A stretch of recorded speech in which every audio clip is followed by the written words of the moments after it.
Hello, this is Tomasi D. Ray, and this is my invasive species project on the Chinese tallow tree, Nutria, and Dromedary camel. First, background, names, origin, and introduction. The Chinese tallow tree's scientific names are Sapium sebiferum and Triadica sebifera. Other names include the Chinese tallow, tallow tree, popcorn tree, Florida aspen, and chicken tree. Its origin, the plant is native to China and Japan, where it was used to make soap and candles, and it still is, for at least 14 centuries. Chinese tallow was brought to the U.S. by Benjamin Franklin in the 1700s and was widely introduced starting in the 1900s when the U.S. Department of Agriculture began to import the tree to strengthen the soap industry. And it was initially introduced in South Carolina as a plant that could be cultivated for seed oil for that industry of soap. Next, Nutria. Its scientific name is Myocastor coipus, and other names are coipu and swamp beaver. The Nutria is native to South America, specifically Argentina and Chile. It was brought to North America for the fur trade in the late 1800s, but fur farming of the Nutria eventually turned out to be unsuccessful, with the animal's high infant mortality rates and low rates of growth in captivity, which was not ideal for the economy. And wild populations began to spread out at least 15 states of the U.S. after incidental and purposeful release, and the Nutria was introduced to Louisiana in the 1930s when E.A. McIlhenny imported the animal to create a fur farm on Avery Island. And the Nutria easily adapted to this new environment, and the population continued to grow. And in the past, there was an incentive to trap the Nutria for the trade of fur, but the fur trade was not doing well, so there wasn't really a point in trapping the animal. Next, the dromedary camel. Its scientific name is Camelus dromedarius, and another name is the Arabian camel. The animal is native to India and was transported to Australia in the 19th century. Thousands were brought between 1840 and 1907 to open up the dry, arid areas in the west and central areas of the country. And they were used for transportation and for exploration and construction of rail and telegraph lines, as well as to transport goods to distant mines and settlements. Next, impact. Chinese tallow, and this is a picture of the Chinese tallow tree. So part 1 of impact, the Chinese tallow overpowers native species, crowding them out and causing large-scale changes to ecosystems by replacing the native vegetation and reducing biodiversity, which negatively affects wildlife. An example of this is the plant's effect on the Atwater's prairie chicken, which was once found in large amounts in coastal prairie, Texas, and Louisiana. But now the organism is close to extinction because of the loss of habitat due to the Chinese tallow, because the tree transformed the coastal prairie habitats into woodlands. And dicksickles and mottled ducks are other species that are dependent on those coastal prairie ecosystems. So another effect is the increased reproduction of the tree, which gives it the ability to be the dominant plant in many areas.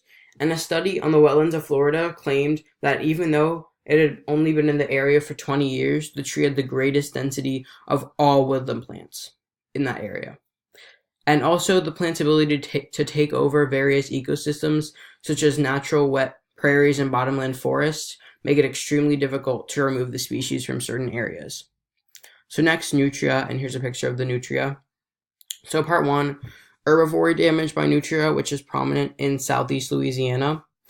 In a 1933 study, it was found that marsh grass was completely grazed by Nutria in many areas, some areas as large as 500 acres. This damage greatly affected the growth of plants and wetlands, and does so today also. And the restoration of bald cypress forests has been very unsuccessful due to the damage from the Nutria. The animal often eats the soft roots of newly planted seedlings, and it was found that Nutria destroyed 86 to 100% of cypress seedlings that were hand-planted. So next, crops such as corn, sugarcane, and rice are severely damaged by the Nutria, as well as coastal marshes. And these marshes house many plants that are necessary to a successful wetland ecosystem. the destruction from the Nutria is an aid in weakening its ability to weaken storms and tornadoes, and that's extremely important to Louisiana. Next, nutria burrowing in drainage canals and levees is another negative effect the animal has on the environment. So the underground tunnels that are created by nutria cause increased erosion and cave-ins, and it was actually found that in Jefferson Parish, $8 million of canal system damage was due to nutria burrowing, and they also cause many public safety issues. They can serve as hosts of diseases such as tuberculosis and septicemia, which can affect people and animals, and they can carry parasites including blood flukes, tapeworms, and liver flukes, and these parasites are found in nutria waste and can contaminate drinking water. Next, the dromedary camel, and here's a picture. The camel feeds on many plant species and damages trees and shrubs and removes the leaves from certain trees, shrubs, and vines. They also kill young plants and subdue blooming of plants and fruit production. And the local extinction of species such as the quandong, plumbush, bean tree, and native Africa has been due to the destruction by the dromedary camel. And it was found that most of the damage from the camel came from areas that contained more than 2 camels per kilometer square, as well as in dry areas near Lake Erie. The camels also degrade water sources, which is most prominent during droughts, when the camels destroy areas near distant watering holes, which many other animals reside in during droughts. And because of the destruction from the camels, these areas are no longer able to protect the species from dehydration and cause local extinction. Also, the camels in search for water have entered communities and damaged water infrastructure such as laundry equipment, bathrooms, and water tanks, and they have also damaged property such as fences and windmills. So next, currently found. The Chinese tallow is currently found in South Carolina, down south to Florida, and west through Louisiana and Arkansas to Texas, and it's also found in California. Most specifically, they are found in grassland areas and coastal prairies, and are often found in disturbed areas such as spoil banks, roadsides, storm-damaged forests, and farmlands. And the nutria are currently found in 22 U.S. states. They are located most predominantly in the Louisiana watershed, where it is estimated that there are 6,000 nutria per square mile, and this map shows a more specific distribution of the nutria. And finally, the dromedary camel has spread to the arid and semi-arid areas of the Northern Territory, Western Australia, South Australia, and into parts of Queensland. They widely wander and can sometimes travel 70 kilometers in a day, so they are very spread out throughout Australia. Next, appearance. The Chinese tallow is considered medium size, reaching a maximum height of 50 feet, but often being around 24 to 35 feet. And the leaves are normally oval to round. And the flowers of the tree are yellowish and lie on long dangling spikes that can sometimes be up to 8 inches long. And the trunks are sometimes gnarled with bark that thickens as the tree grows. And here's some pictures of the tree. Here's another picture, and here's a picture more zoomed in on the leaves. Next, nutria have a body similar to a rat and a head similar to a beaver. They have a hairless, round tail, as well as 4 front teeth that are a deep orange. Their hind feet are webbed, increasing the animal's ability to swim, and there's some information about the weight of the nutrias and how long they are. They are also dark brown in color, and some have lighter hair.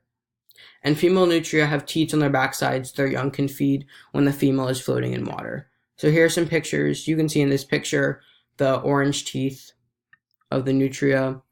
Here is a nutria. And here's another picture of the nutria.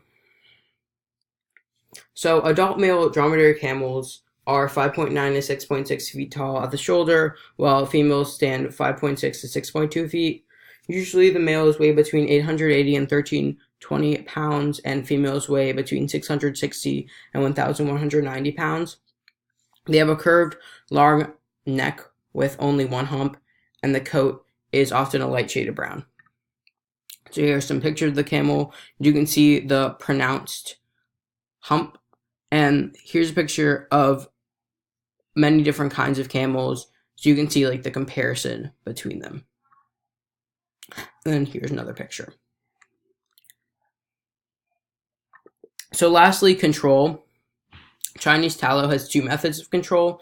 First, manual, mechanical, and chemical control. So removing the trees by hand is usually only an option for trees less than 3 feet tall, but sawing down the trees is much more prominent, much more used, because it's a possibility for larger trees as well, and helps to remove seed sources. And after the tree is removed, the stumps are given a chemical treatment that prevents the regrowth of the tree. And these methods are successful when done correctly, but they're also very tedious. Next, the second method is environmental control. Altering water levels can cause enough stress on the plant to kill it, and fire can completely kill the tree or just complete a top kill where resprouting occurs at the base. It can also cause an incomplete top kill where the plant can resprout. And the environmental control is not usually successful because fire doesn't always completely kill the tree. And since older trees are more easily recovered from fire, as the tree ages, it will have a harder time being killed by flame. And also the flammability of the tree also depends on the area that it is located in, so fire doesn't always work. Next, Nutria, direct methods of control. Trapping, poisoning, and shooting of the animal. And these methods are very controversial, so they're not entirely successful in their goal to eradicate Nutria.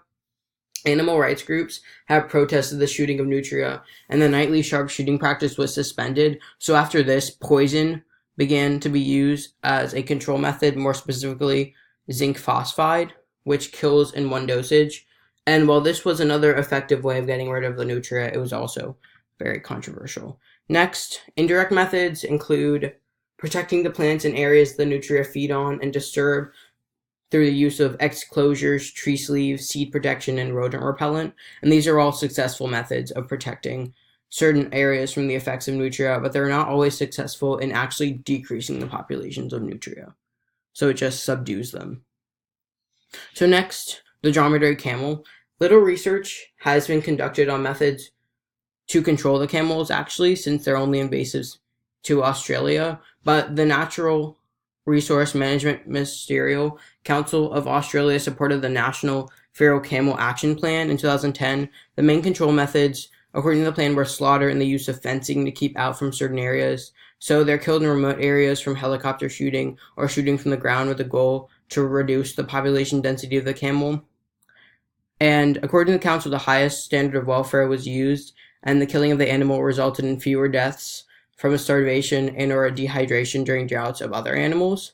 And the endeavors were successful, but it will take a long time to meet their goal of 0.1 kilometers per square of camel.